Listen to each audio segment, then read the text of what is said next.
हिंदू धर्म में संकष्टी चतुर्थी व्रत का विशेष महत्व है। ये व्रत भगवान गणेश को समर्पित है। आपके संकटों को हरने आ रहे हैं उमासुत गणेश। बप्पा दूर करेंगे आपके जीवन की तमाम बाधाएं। माघ मास की चतुर्थी पर श्री गणेश को कीजिए प्रसन्न। गणपति की उपासना की सबसे बड़े दिन पर बस आपको करनी है विधिवत विनायक की आराधना। संकष्टी चतुर्थी पर कौन से विशेष प्रयोगों से प्रसन्न होंगे गजानन, चलिए देखते हैं।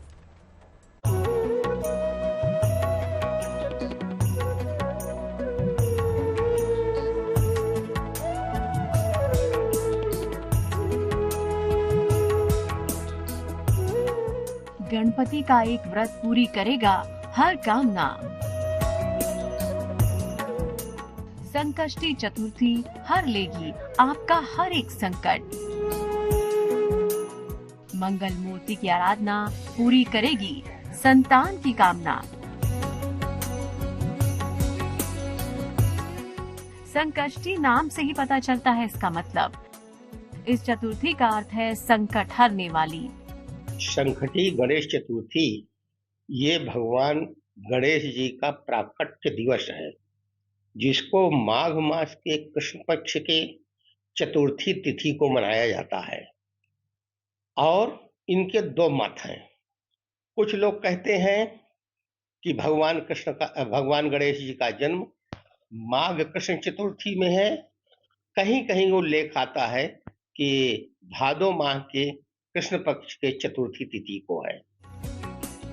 इस व्रत को करने से जिंदगी में किसी भी तरह की परेशानी हो वो दूर होती है और जीवन में सुख शांति आती है।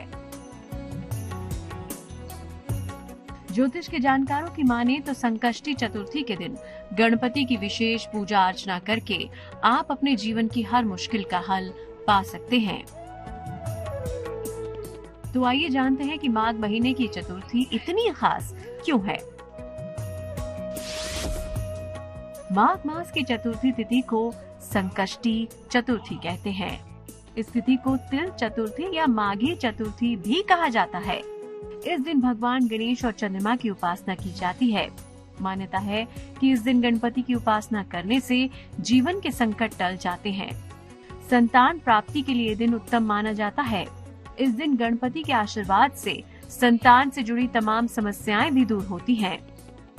विशेषकर ये माघ मास के चतुर्थी का भगवान गणेश उत्सव इसलिए मनाया जाता है कि स्त्रियां जितनी हैं वो अपने पुत्र की कामना, पुत्र के दीर्घ आयु के लिए एवं सद्बुद्धि के लिए और उनके बुद्धि विकास के लिए भगवान गणपति की आराधना करती हैं। और सायंकाल चंद्रोदय के समय भगवान गणपति का पूजन काले तिल द्वारा अर्घ देकर के उनकी पूजा का विधान है। बुद्धि और संपन्नता के देव हैं गणपति, लेकिन तमाम सांसारिक कष्टों से रक्षा भी करते हैं श्री गणेश। ज्योतिष के जानकारों की माने तो श्री गणेश के बिना किसी भी शुभ काम की शुरुआत नहीं हो सकती। संकष्टी चतुर्थी पर गणपति की उपासना से आपको क्या क्या लाभ हो सकते हैं, खुद ही देखिए। इस दिन भगवान गणेश की उपासना से हर तरह का संकट दूर होता है। संतान प्राप्ति और संतान से जुड़ी समस्याओं का समाधान होता है। अपयश और बदनामी के योग कट जाते हैं। हर तरह के कार्यों की सभी बाधाएं दूर करते हैं गणपति। धन और कर से जुड़ी परेशानियां भी दूर होती हैं। जिन स्त्रियों के संतान नहीं होती है वो भी इस व्रत को करती हैं और वो भगवान गणेश जी से यह प्रार्थना करती हैं कि हमारे भी पुत्र की प्राप्ति हो। और निश्चित है जो स्त्रियां जिनके पुत्र आदि नहीं है, यदि वो संकटी गणेश चतुर्थी का व्रत करती हैं उसी विधान से और सायंकाल रात्रि में जब चंद्रोदय हो तो गणेश जी को दूध एवं काला तिल डाल करके उनको अर्घ देने से और उसमें कंद और सिंघाड़े आदि का भोग लगा करके जो ये व्रत को करती हैं उन्हें संतान की अवश्य प्राप्ति होती है। इसीलिए सभी लोग अपने पुत्र के कामना के लिए यह व्रत का विधान है। इस व्रत का पूजा विधान क्या है? इस व्रत में कैसे करनी है आपको चंद्रदेव के साथ भगवान गणपति की आराधना उपासना? किन किन छोटे छोटे उपायों से आप कर सकते हैं गणपति को प्रसन्न, ये सब हम आपको बताएंगे। बने रहिए हमारे साथ।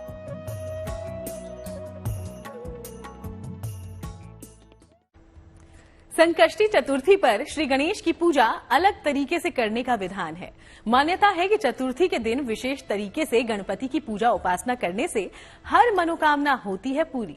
जीवन की मुश्किल से मुश्किल बाधा भी दूर हो जाती है। तो आइए जानते हैं संकष्टी चतुर्थी पर कैसे करें श्री गणेश का पूजन।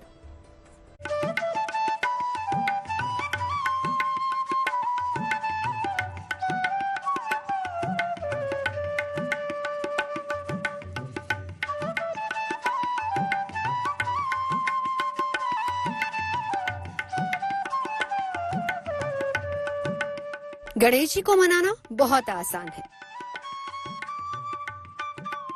वो बहुत सीधे और जल्दी प्रसन्न होने वाले भगवान हैं।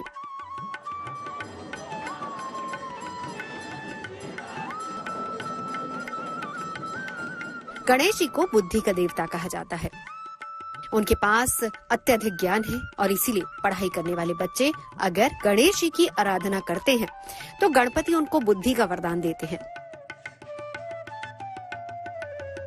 आपको गणेश व्रत की पूजा का शास्त्रीय विधान बताएं उससे पहले आपको ईश व्रत के फल के बारे में बता देते हैं।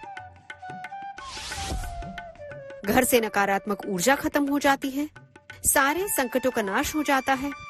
इस व्रत से आर्थिक लाभ भी मिलता है और इस व्रत से सारे मनोरथ पूरे होते हैं।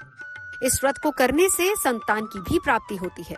देखिए, भगवान गणपति का जन्म चंद्रोदय के समय हुआ था और स्वयं भगवान, उनके पिता जो भगवान शिव हैं, उनके मस्तक पर चंद्रमा विराजमान रहती है।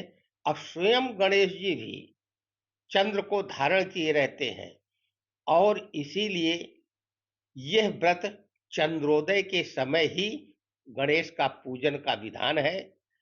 और देखिए, इसमें यह है कि गणेश माघ कृष्ण चतुर्थी को भगवान गणेश की पूजन होती है और साथ ही माघ शुक्ल चतुर्थी के दिन यदि कोई चंद्रमा को देख लेता है तो उसे जो है कलंक लगता है, दोष लगता है। उसकी कथा है कि एक बार गणेश जी रास्ते में गिर गए थे तो चंद्रमा हंसने लगी। जब चंद्रदेव हंसने लगे तो गणेश जी ने उन्हें श्रापित किया था। इसीलिए उस दिन जो है चंद्र दर्शन निषिद्ध हो गया है। हर साल कुल 24 चतुर्थी की तिथि आती है। विनायक चतुर्थी के व्रत में चंद्र दर्शन से दोष लगता है, जबकि संकष्टी चतुर्थी पर भगवान चंद्रदेव का पूजन होता है। तो चलिए अब ये भी जान लीजिए कि आज इस तिथि पर आपको भगवान गणपति के वरदान के लिए इस व्रत में पूजा उपासना कैसे करनी है। भगवान गणेश का व्रत करने जा रहे हैं और उसका व्रत का संकल्प लेकर के और दिन भर जो है स्वयं गणेश जी की आराधना करें, उनका जप करें, ओम गंग गणपतये नमः। और सायंकाल जब रात्रि में चंद्रोदय होता है उस समय जो व्रत रहें वो तिल के लड्डू, कंद आदि लेकर के केवल फलाहार का व्रत रहना है। फलाहार कुछ नहीं लेना है, जल पीना है, ना कुछ खाना है। जब गणपति चंद्रोदय हो तो गणेश जी का पूजन करने के उपरांत ही वो फल जो तिल है और कंदमूल फलाहार करें। उसके बाद वहीं पर बैठ करके दीपक प्रज्वलित करके गणेश मंत्र का जप करना चाहिए। यही विधान है संक्षेप में। इस दिन पूरे दिन का उपवास रखा जाता है। शाम की पूजा के बाद भोजन ग्रहण किया जाता है। स्नान के बाद गणेश जी की पूजा आराधना करें। गणेश जी के मंत्रों का उच्चारण करें। पूरे दिन बिना पानी और खाने के उपवास रखें। शाम को चंद्रोदय के बाद पूजा की जाती है। शाम की पूजा के लिए गणेश जी की मिट्टी की मूर्ति बनाएं। गणेश जी के बगल दुर्गा जी की भी फोटो लगाएं। इस दिन दुर्गा जी की पूजा बहुत जरूरी मानी जाती है। धूप, दीप, अगरबत्ती, फूल से पूजन करें। प्रसाद में केला, नारियल रखें। साथ ही गणेश जी के प्रिय मोदक बनाकर रखें। इस दिन गुड़ और तिल के मोदक बनाए जाते हैं। गणेश जी की कथा सुने, फिर आरती करके प्रार्थना करें। इसके बाद चंद्रमा की पूजा करें। चंद्रमा को जल अर्पण करें, फूल चंदन चढ़ाएं, चंद्रमा की दिशा में चावल चढ़ाएं। पूजा समाप्ति के बाद प्रसाद सबको वितरित किया जाता है। गरीबों को दान भी दें। ज्योतिषीय और शास्त्रीय मान्यता ये है कि अगर बादल के चलते चंद्रमा नहीं नजर आता तो पंचांग के हिसाब से चंद्रोदय के समय में पूजा की जा सकती है। कहते हैं कि इस दिन भगवान श्री गणेश को 21 गांठों वाला दूर्वा घास अर्पित करें। ऐसा करने से भक्तों की तमाम मनोकामनाएं पूरी हो जाती हैं। इसका फल है ये जो संकटी गणेश चतुर्थी का व्रत रखते हैं उनकी सभी प्रकार की मनोकामनाएं पूर्ण करते हैं भगवान गणेश जी। गणेश जी का ये पूजन से हर कार्य उसके निर्विघ्न होते हैं। संतान की प्राप्ति होती है, धन की प्राप्ति होती है, ऐश्वर्य की प्राप्ति होती है। जो भी कामना लेकर के गणेश का पूजन करेंगे उससे जो है वो फल देने वाले हमारे गणपति जी हैं। मान्यता है कि भगवान श्री गणेश की पूजा करने से जीवन में सुख, समृद्धि, ज्ञान, बुद्धि और ऐश्वर्य का आगमन होता है।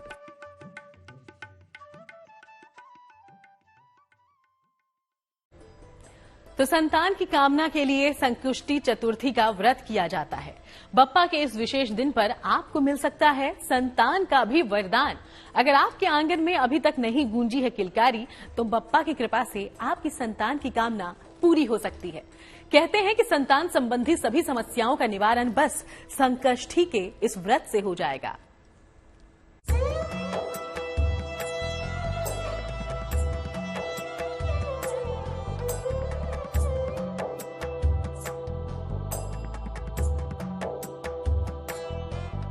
बरसेगा विघ्नहर्ता का आशीर्वाद, मिलेगा अपार सुख और संतान का प्रसाद।